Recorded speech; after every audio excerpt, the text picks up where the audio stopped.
nuko dutangiye ikiganiro cyacu inshuti bakunzi ba Gihundwe Gospel nkuko mumaze kumenyera muri benshi tuba twaje mu kiganiro cy'amateka iyo hambere yaranze itorero rya Pentecote mu Rwanda. Uyu munsi none tukaba tugiye kuganira ku itorero rya ADPR Paroisse ya Gashonga ariko ni ku mudugudu wa Siloamu.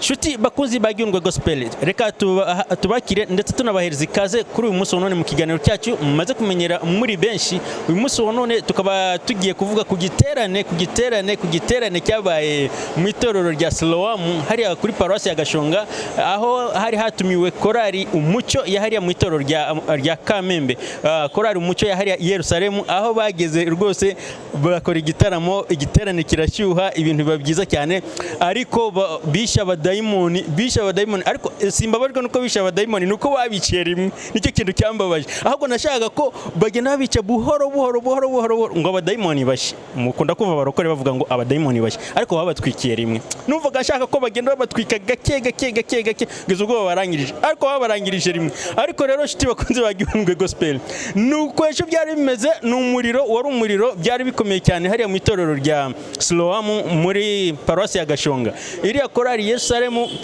korali mukunda cyane mumaze kumenyera muri benshi mu bitaramo aho ikunda gutumirwa, yari yatumiwe muri kiriya gitaramo, yari yafatikanyije na korali Ihumure hariya ku mudugudu wa Siloamu muri Paroisse ya Gashonga, aho hari habaye igiterane cyiza cyane hatumiwe n'umuvugabutumwa witwa Afrika hariya mu majyepfo. Umuvugabutumwa niwe wari umuvugabutumwa wari watumiwe witwa Afrika. Ariko inshuti bakozi ba Gihundwe Gospel, nkuko mubireba nkuko mubibona, ejo iki giterane cyari gishyushye, cyari kimeze neza, cyari kirimo imbaraga z'Imana, cyari kirimo imbaraga z'amasengesho, cyari kirimo abanyamasengesho, cyari gifite abariringi bameze neza, cyari gifite abavugabutumwa bameze neza, abantu bakitabiriye, cyari gishyushye.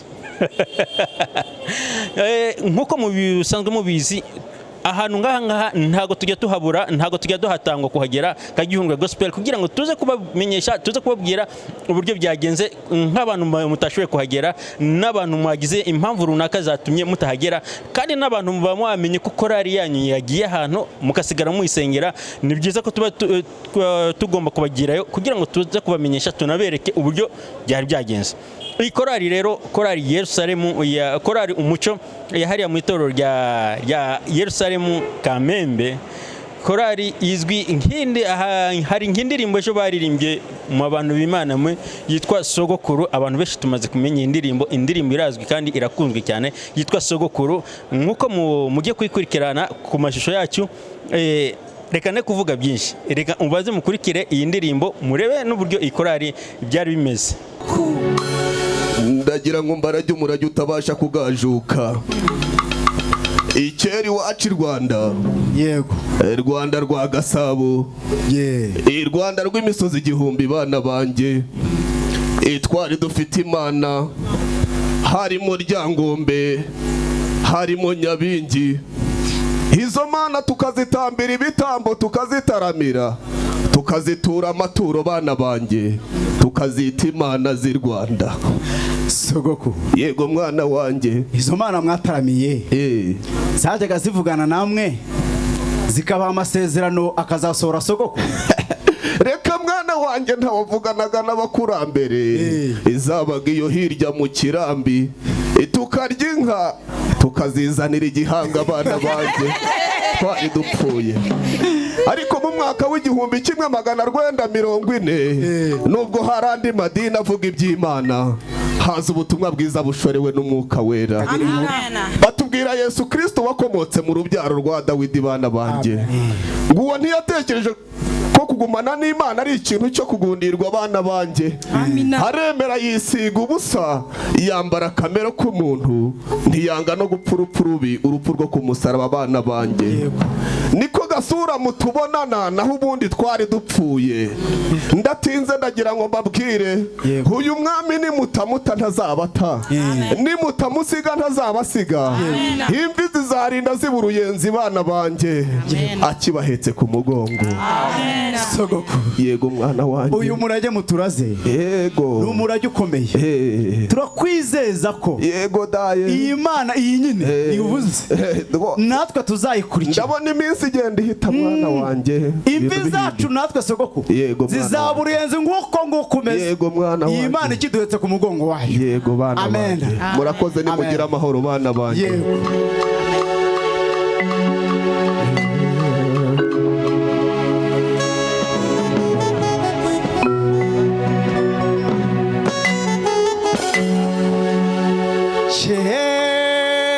Ubutumwa bwiza butaragera i Rwanda,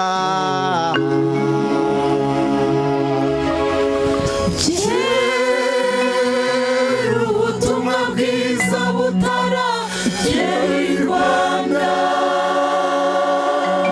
Abanyarwanda bakoreraga imana zitari imana nyakuri.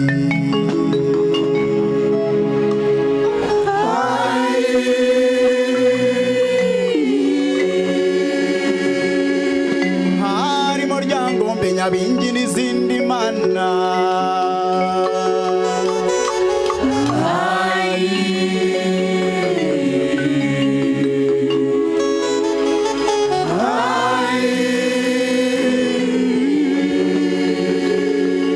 bakazitambira ibitambo, bakazitaramira, bakazitura amaturo.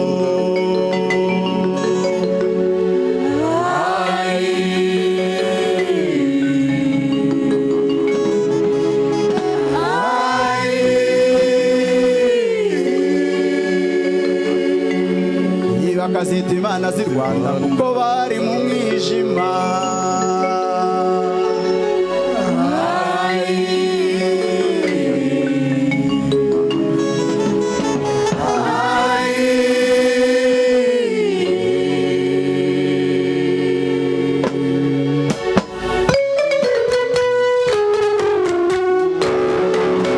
Ahari umwijima habiriwe n'umucyo.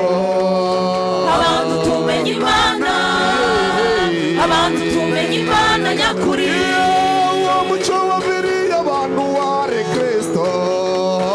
Abantu tumenye Imana, abantu tumenye Imana nyakuri.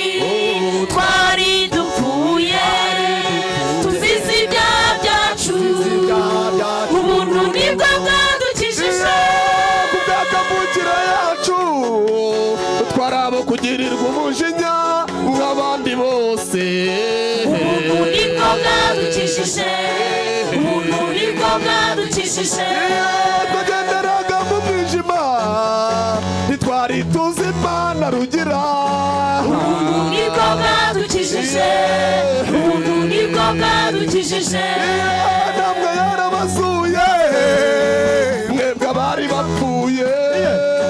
Ubuntu nibwo bwadukijije, ubuntu nibwo bwadukijije, ubuntu nibwo bwadukijije, ubuntu nibwo bwadukijije, ubuntu nibwo bwadukijije. Iyo niyo yashinze imfatiro z'isi, yibambisha ukuboko kwayo.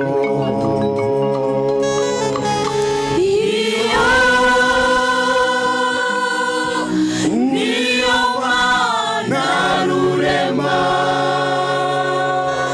Iyo niyo Mana rubashibasha ibyo abantu batabasha. niyo Mana rurema. Umusozi Karumerere yagoswe n'abahanuzi ba Bali. Iyo Mana yarigaragaje, yarayiyamagaye ati Mana ndabizi ko usanzwe unyumva.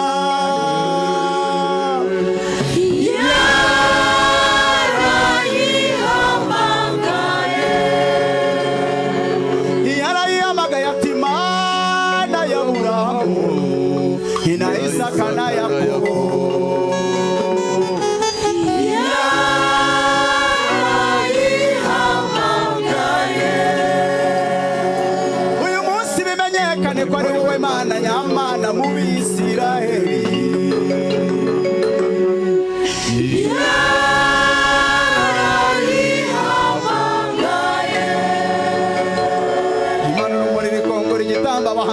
bari baramwara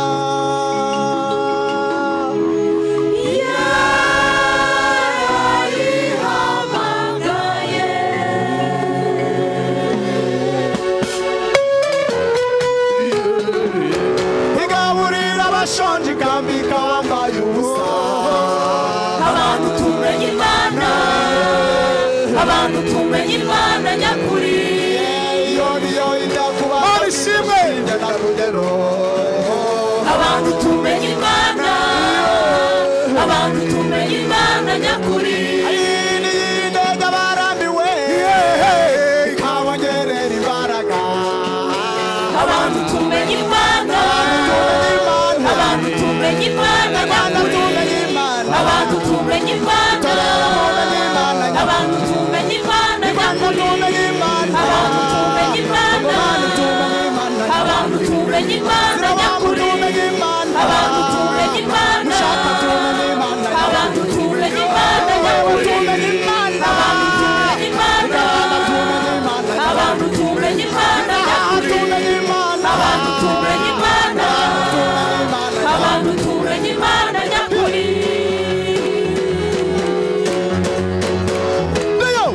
Uwiteka niwe mungeri wanjye sinzakena aryamisha mu cyanya cy'ubwasubiza ajyana iruhande rw'amazi adasuma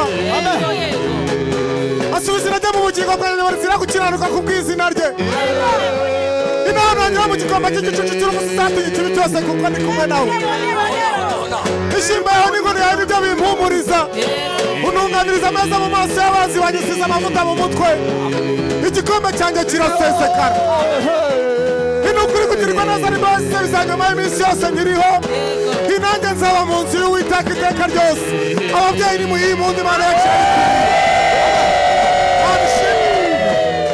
abagabo namwe nimuyivuga imyato Imana yacu irabikwiriye iyi ndege barambiwe ikabongerera imbaraga abantu tumenye Imana abantu tumenye Imana nyakuri abantu tumenye Imana abantu tumenye Imana nyakuri twagenderaga mu mwijima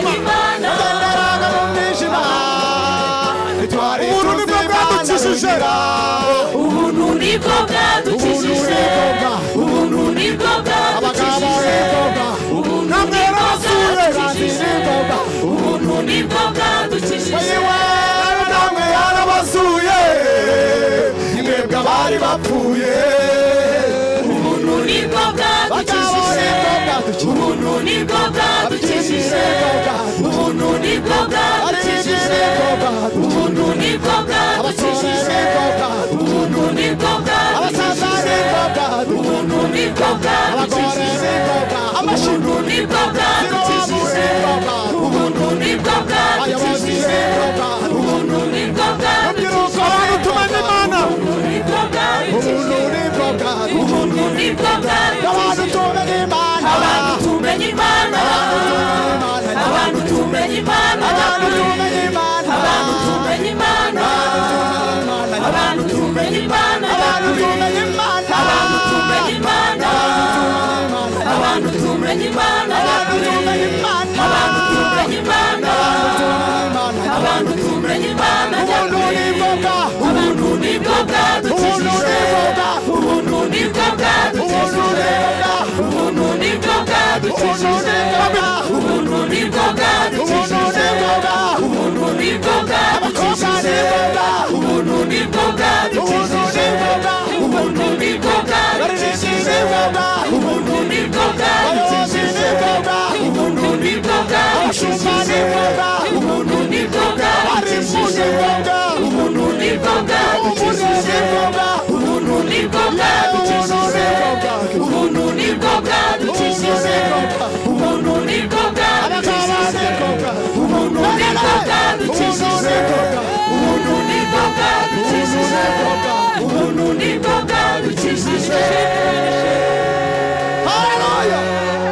inamwe yarabasuye mwebwe abari bapfuye ubuntu nibwo bwadukijije kandi twagenderaga mu mwijima twari tuzi Imana rurema ubuntu nibwo bwadukijije ubuntu nibwo bwadukijije.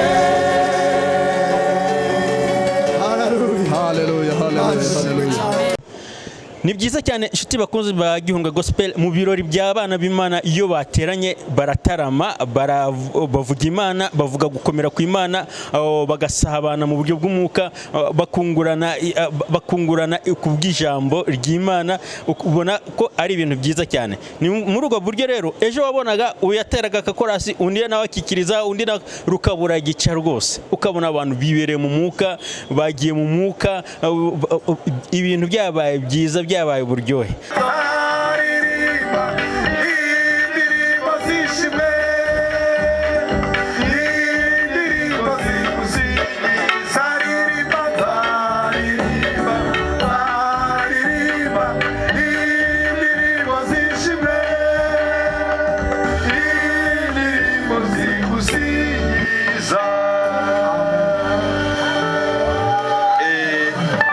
Mugende musure mu ntebe zanyu.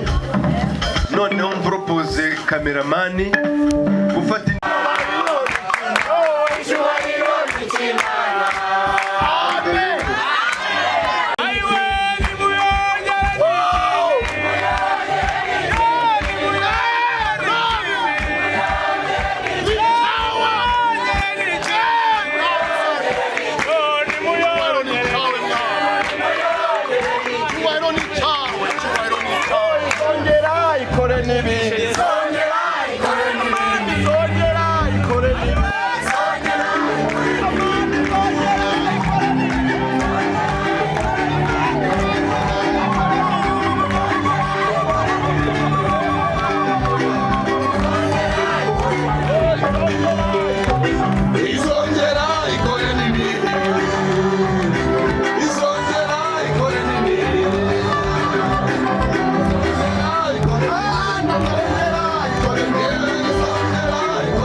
Umenya ahantu habaye igitaramo igiterane nk'iki cy'abana b'Imana, ntukajye uhatangwa ngo usigare mu rugo wicaye ubure kujya kumva ibyo kurya by'umwuka wera, ibyo Imana yateguriye itorero ryayo, ibyo Imana yateguriye abantu bayo.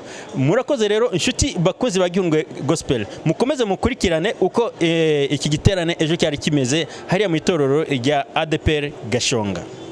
Tuguhaye ikaze kugira ngo uze uganze bwami bwawe bwaguke mu mitima yacu, tugukomeye amashyi kandi tuguhaye n'impundu kuko uri Imana ishobora byose, mu izina rya Yesu Kristo umukiza wari mu isi, amen. Tugiye gufatanya kuririmba indirimbo twese nimero 361. Ni indirimbo nziza ni indirimbo nkunda, njya numva ikomeza ubugingo bwanjye, ikanyubaka rwose. Kandi namwe nuko, twese turi abanyamasengesho, turi ubwoko bw'Imana, turi abana bayo. Ngiye gusaba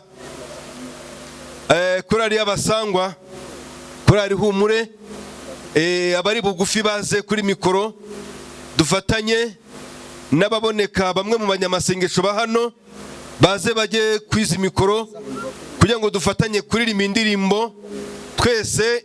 Reka mubashimire nti Yesu ni umpagije, yanyitangiye w'iciru, angura amaraso ye, nuko anyuzuza n'Imana. Yesu ni umpagije, yanyitangiye w'iciru, angura amaraso ye, nuko anyuzuza n'Imana. Yesu ni umpagije, ntugabisa abatunzi. Yesu ni umpagije, bafite iby'igihe gito, aramaza wenyine, ndamugisha uri mu by'isi, n'umuraba utumuka. Ibya Yesu ntibishira, aramaza we, ndamugisha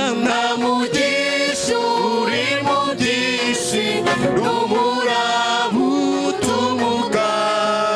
Ibya Yesu ntibishira, aramaza we, naho naba mu bukene. Yesu ni umpagije, naho napfusha idomu, aramaza wenyine. Naho imirima yarumba, singira icyo soroma, naho napfusha amaturo, aramaza wenyine. Naho imirima yarumba, singira icyo soroma, naho napfusha amaturo, aramaza wenyine. Turasoma n'umurongo wa 21 tugeze 23. Yesaya, ubuhanuzi bwa Yesaya. Reka dusome mu izina rya Yesu. Yesaya ibice 51, umurongo wa 21 tukageza ku murongo wa 23. Reka dusome mu izina rya Yesu. Haravuga ngo, nuko rero noneho umva ibi, yewe urengana ugasinda utanyoye vino, umva ibyo Uwiteka umwami wawe kandi Imana yawe iburira urubanza rw'abantu bayo iti, dore nkwatse igikombe cy'ibidandabiranya, aricyo gikombe cy'umujinya wanjye wari ufite mu ntoki, ntuzongera kukinywaho ukundi. 23.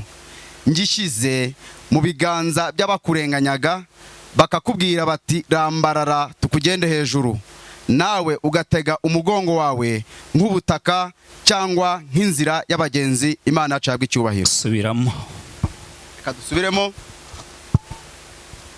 Aravuga ngo, nuko rero noneho umva ibi, yewe urengana ugasinda utanyoye vino, umva ibyo Uwiteka umwami wawe kandi Imana yawe iburana urubanza rw'abantu bayo iti, dore nkwatse igikombe cy'ibidandabiranya, aricyo gikombe cy'umujinya wawe wari ufite mu ntoki, ntuzongera kukinywaho ukundi.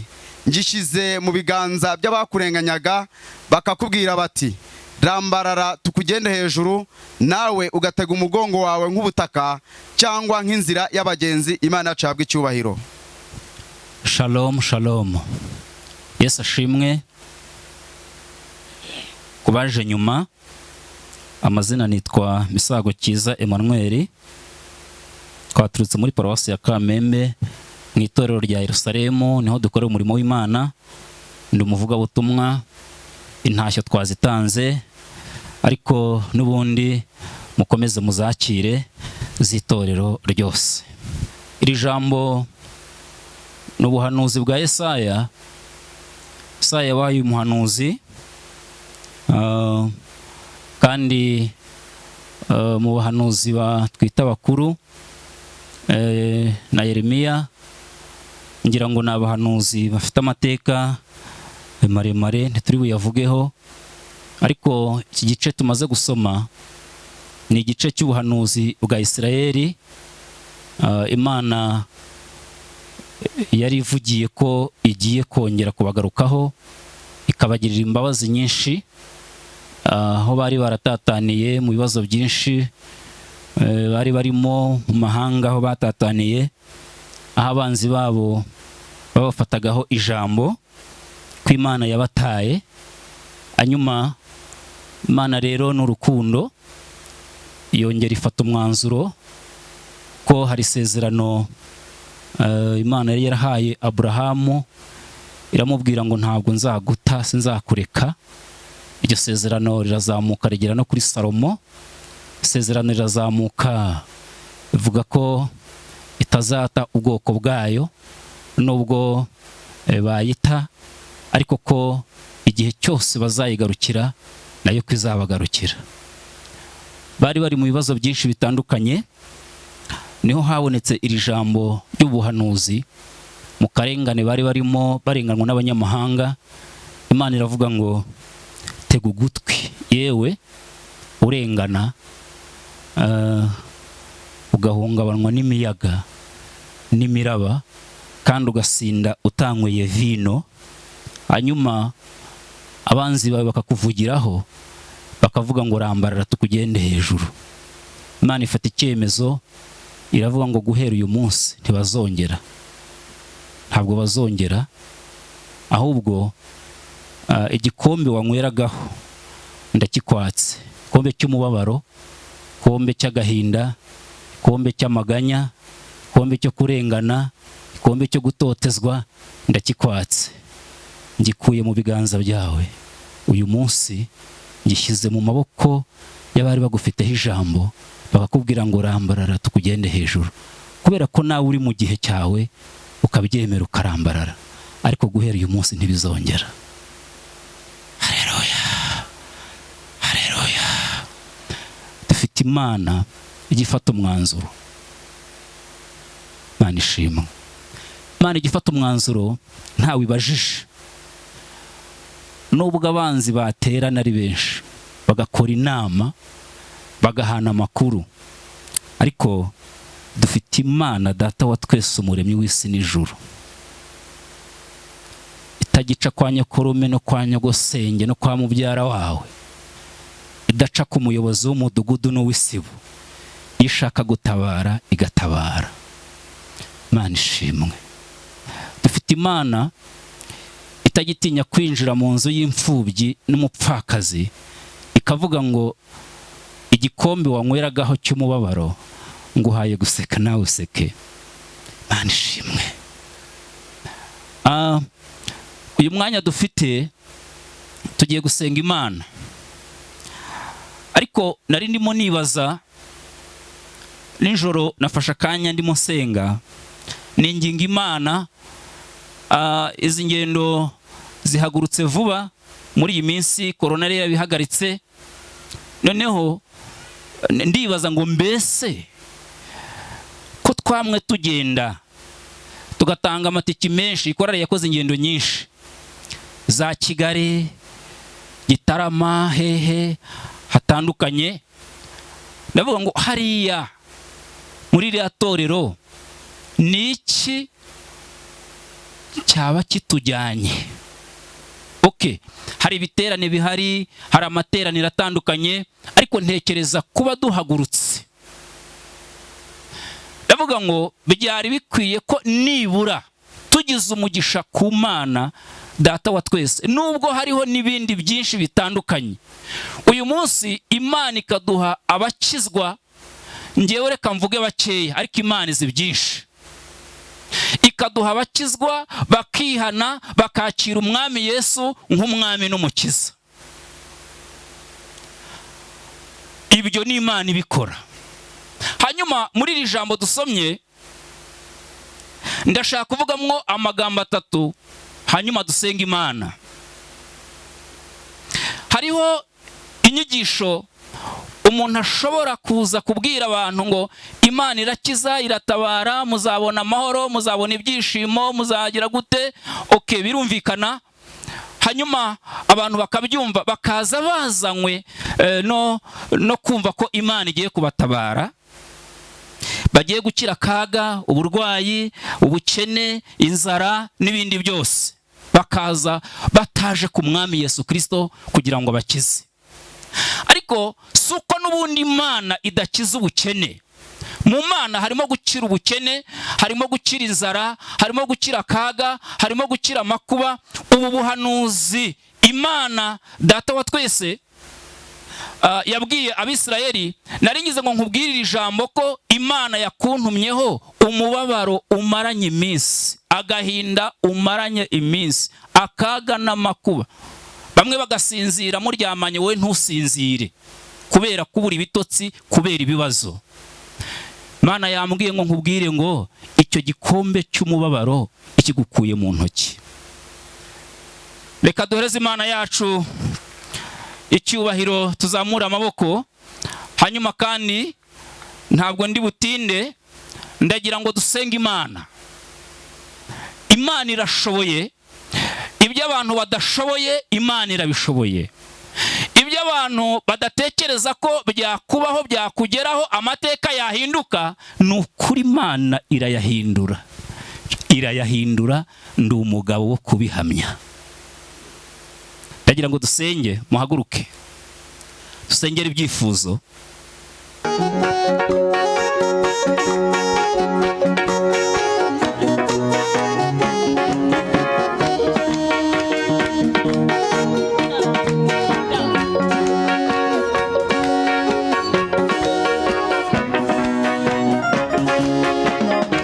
Tuzumva Imana bakijijwe, tuzazamurwa n'umwuka wera, nibwo tuzacuranga twirebera umwami. Tuzumva Imana, tuzumva Imana bakijijwe, tuzazamurwa n'umwuka wera, nibwo tuzacuranga tumwirebera.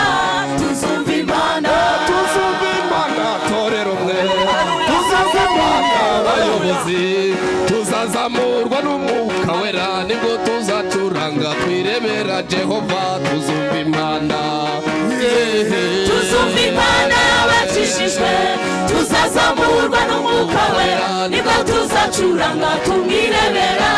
Tuzumva Imana.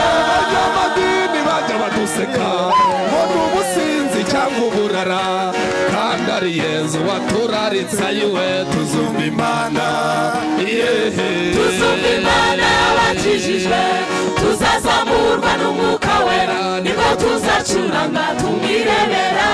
Tuzumva Imana.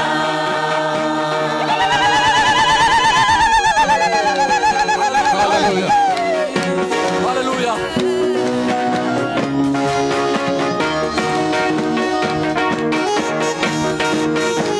haleluya, oh haleluya.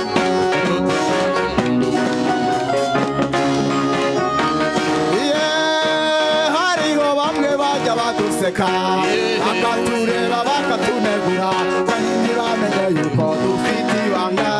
Tuzumva Imana, Tuzumva Imana bakijijwe, tuzazamurwa n'umwuka wera, nibwo tuzacuranga tumwirebera. Tuzumva Imana. Imana Data n'umuremyi, umwami Yesu n'umucunguzi, umwuka wera n'umufasha. Tuzumva Imana bakijijwe, tuzazamurwa n'umwuka wera, nibwo tuzacuranga tumwirebera. Tuzumva Imana. Umwuka wera niyo mababa, tuzagurukisha tugere mu bico, nibwo tuzamwirebera. Tuzumva Imana, Tuzumva Imana bakijijwe, tuzazamurwa tuzazamurwa n'umwuka wera nibwo tuzacuranga tumwirebera tuzumva impanda.